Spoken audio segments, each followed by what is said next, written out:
Bonjour tout le monde, bonjour nos lycéens. Je veux entamer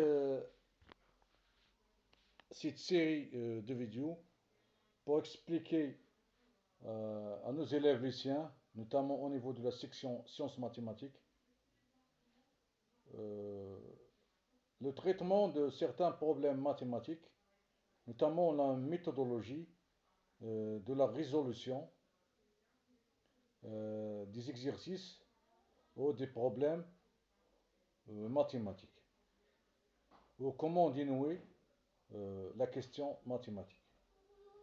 Les maths se basent essentiellement, comme on le sait, sur des concepts théoriques, si je n'ose pas dire des concepts très théoriques, qui sont loin de la réalité.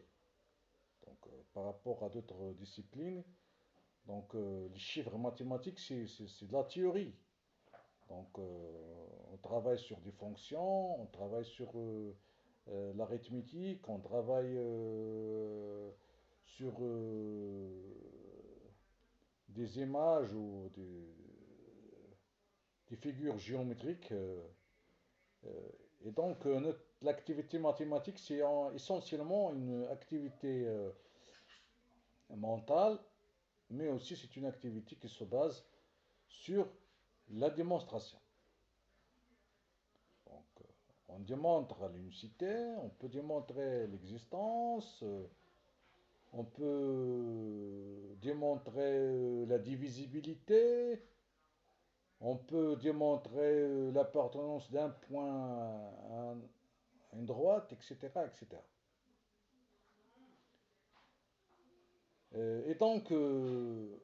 Il y a des exercices ou des questions qui sont moins faciles,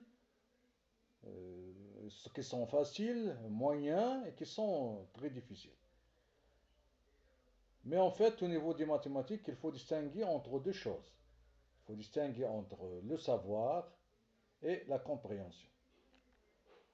Donc, pour résoudre une question ou un exercice mathématique, il faut d'abord maîtriser les outils. Donc, les outils, les moyens. Donc, il faut aussi, et par suite, il faut maîtriser le concept mathématique. Donc, ce que vous apprenez de vos professeurs au niveau de vos écoles, de vos lycées, sont des concepts.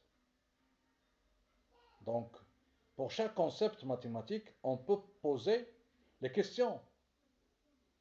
Premièrement, à quoi sert son utilité? Et quand on l'utilise? Et comment on l'utilise? Et pourquoi on l'utilise?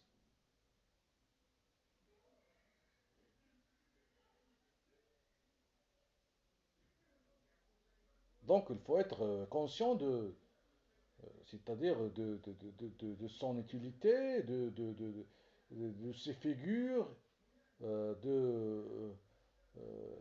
de le maîtriser. C'est-à-dire, par exemple, si on, si on ne sait pas conduire une voiture, on peut faire un accident. Donc c'est le même pour le concept mathématique.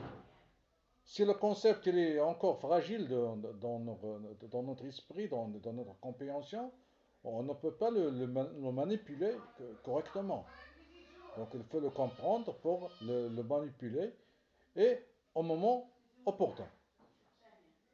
Donc la compréhension, c'est quelque chose de base, c'est quelque chose inéluctable, c'est quelque chose d'intéressant dans la connaissance mathématique.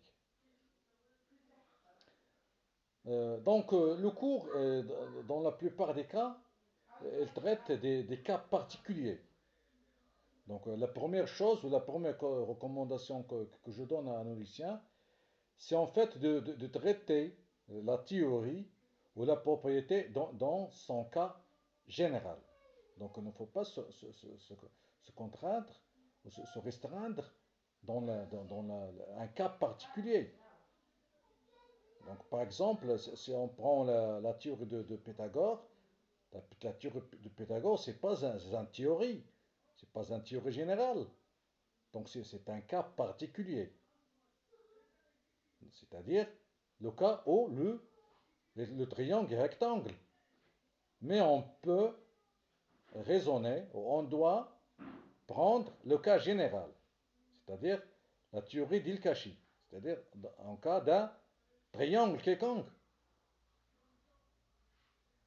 C'est pas forcément qu'il soit rectangle, qu'il soit isocèle. Donc, la formule d'Il-Kashi nous donne le cas général. Donc, on doit en fait prendre la formule d'Il-Kashi. Donc, ça, c'est la première chose. Donc, pour les maths, on doit tout d'abord ou toujours raisonner ou prendre la théorie dans son cas général. Ce n'est pas dans des cas particuliers. Et ça, c'est très intéressant. Merci.